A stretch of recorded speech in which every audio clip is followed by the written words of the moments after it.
사랑과 자비의 본질이라는 것은 무엇인가요? 그건 받는 것이 아니라 주는 것입니다. 아낌없이 탈탈 털어서 완벽하게 다른 사람에게 주는 것을 말하는 것입니다. 헤르만 헤세의 작품 중에서 어거스터스라는 작품이 있는데요. 이 작품은 사랑의 본질을 아주 적절하게 이렇게 쉽게 설명하고 있어요. 한 어머니가 어거스터스라는 아이를 출산했는데 그때 한 노인이 애를 낳았다고 축하한다고 찾아와서 말했어요. 아기의 탄생을 축하합니다. 내가 축하의 선물로 당신의 소원을 한 가지 들어주겠습니다. 아기를 위한 소원이 무엇입니까? 하고 이제 그 노인이 물어봤어요. 그래서 어머니는 한참 생각하다가 노인에게 소원을 밝혔어요. 이 아이가 자라서 누구에게나 사랑받을 수 있도록 해주십시오. 그랬더니 노인이 알았습니다. 그렇게 될 것입니다. 하고 이제 사라졌어요. 과연 어거스터스는 성장하면서 많은 사람들로부터 사랑을 받았어요. 그래서 높은 지위에도 올랐고 많은 사람들의 존경도 받고, 그런데 그렇게 아주 행복한 삶을 살았는데도 불구하고 그 자신은 그 삶은 행복하지 않았습니다. 왜냐하면 그는 사랑을 받을 줄만 알았을 뿐이지 사랑을 베풀 줄을 몰랐던 것입니다. 그거는 플러스 마이너스 제로가 아니라 아주 굉장히 많은 손해를 보게 되는 거잖아요. 받기만 한 사람이 어떻게 천국을 가고 좋은 진보를 하고 좋은 사람이 될 수 있겠습니까? 그래서 인상 말년은 점점 외롭고 아주 비참해지는 걸 느꼈어요. 사랑만 받고 베풀 줄을 몰랐으니까. 그때 그 노인이 다시 어거스터스를 찾아왔습니다.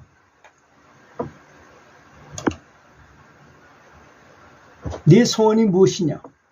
한 가지만 더 들어주겠다. 늙은 어거스터스는 조금도 주저앉지 않고 말했습니다.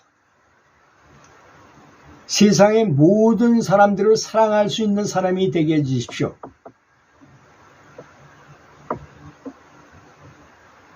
사랑의 본질은 받는 게 아니라 주는 것입니다. 사람은 사랑을 받을 때보다 베풀 때 더 큰 행복을 느끼게 그렇게 되도록 창조되었고, 그것이 사람의 본질이라는 것입니다. 이 어거스터스의 얘기를 다 들어보면서 우리는 많은 걸 느낄 수 있잖아요. 과연 나는 얼마나 베푸고 살았는가. 여기서 베푼다는 건 자꾸 베푼다 하니까 뭐 돈을 가지고 뭐 이렇게 하는 것만 생각하지만, 돈이 아니라도 베풀 거는 많이 있잖아요. 부처님의 무죄칠시처럼 다른 사람이 오면 자리를 딱 잡아놨다가 노인네가 오면 여기 앉으십시오 하고 자기는 비켜주고 좋은 자리를 양보하거나, 또 사람을 만나면 아주 미소를 띠고 아주 환한, 아주 보기만 해도, 내 얼굴 보기만 해도 기분 좋게 만드는 화언시를 한다거나, 또 언시라 해서 말을 부드럽고 아주 친절하고 격려되고 응원이 담긴 말을 해준다거나.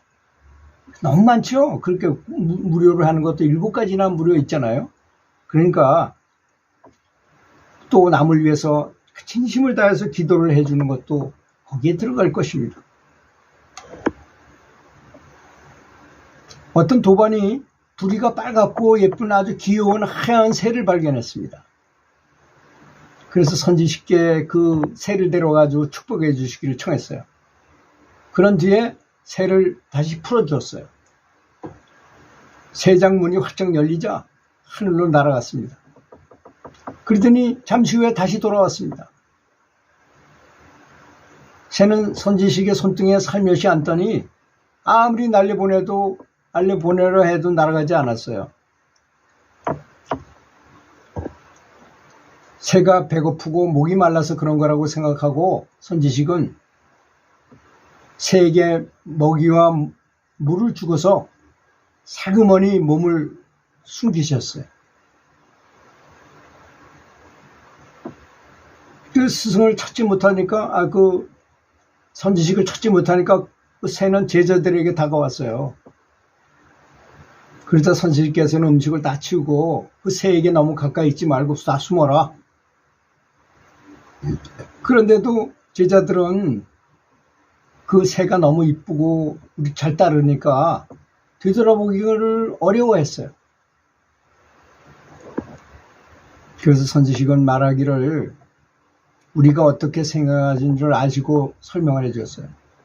새가 인간에게 익숙하게 놔두면은 어떤 사람이 쉽게 새를 잡을 것이고, 그러면 그 새는 새장에 갇혀 영영 자유를 잃게 될 것이다. 진정한 자비와 지혜를 갖추어야 한다는 말씀이었던 것입니다. 그렇지 않습니까? 그 새로 볼 때 진정한 자비와 사랑은 귀대지 않게, 사람의 귀대서 사람하고 살면서 새장 속에 갇혀서 평생 자기 마음대로 날아다니고 자유롭게 사는 거잖아요. 그게 바로 그런 것입니다.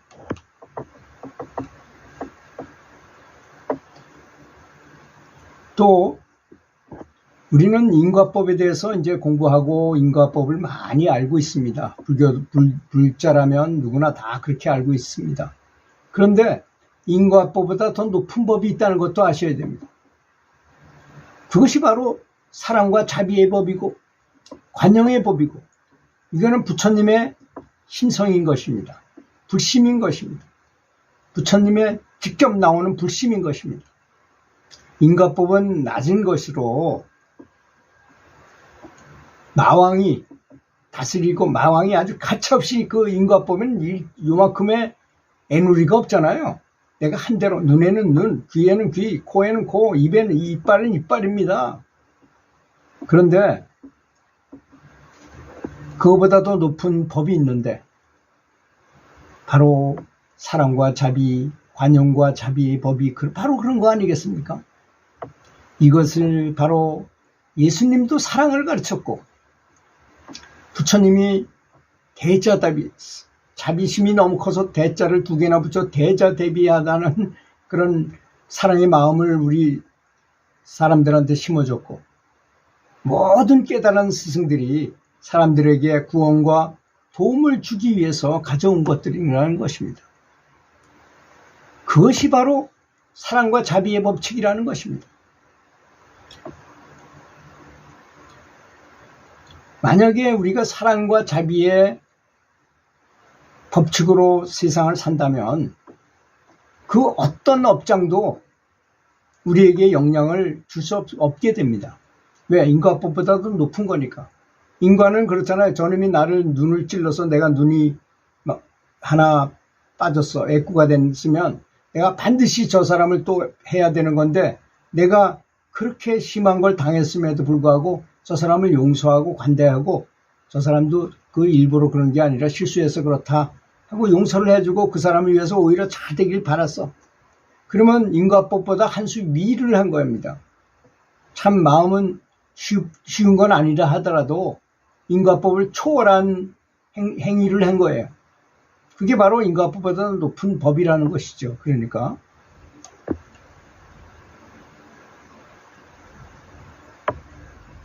그래서 닭 쫓은 게 지붕 쳐다보기라는 격이라는 그런 우리의 속담이 있잖아요. 그 말이 무엇입니까? 개가 닭보다 훨씬 크고 한번 닭을 물면 죽을 수도 있지만 닭은 날아갈 수 있잖아요. 날아가서 지붕으로 휙 날아 올라가 버리면 아무리 개가 전 난리를 친다 하더라도 쳐다볼 수밖에 없는 거죠. 그런 걸 말하는 것입니다. 이게 인과법보다 더 높은 사랑과 자비 법을 그렇게 실천하면서 살고 있으면 인과하고는 아무런 관계가 없는 사람이 되어버리는 것입니다. 저 사람 원수를 질라 해도 저 사람은 원수 질 건덕지를 주질 않잖아요. 날 죽인다 하더라도 난 저 사람을 원망하지 않으니까 그렇게 되는 것입니다. 물론 가만히 있는 사람을 죽이게 하겠습니까? 누가? 그렇게 자비롭고 한 사람을 인자무적이란 말이 있잖아요. 아주 인자한 사람에게는 적이 없다는 것이 아니겠습니까? 불자는 그렇게 살아야 되면서 그런 걸 행하면서 연부를 하면 훨씬 더 일치월장할 것입니다.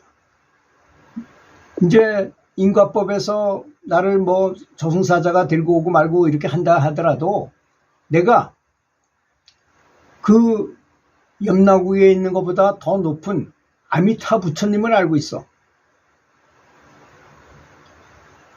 그러면 거기 뭐 아미타 거기 있는 보살이나 이런 분들이 나를 잘 대해줄 거 아니겠습니까? 부처님하고 너무 친하니까 내가.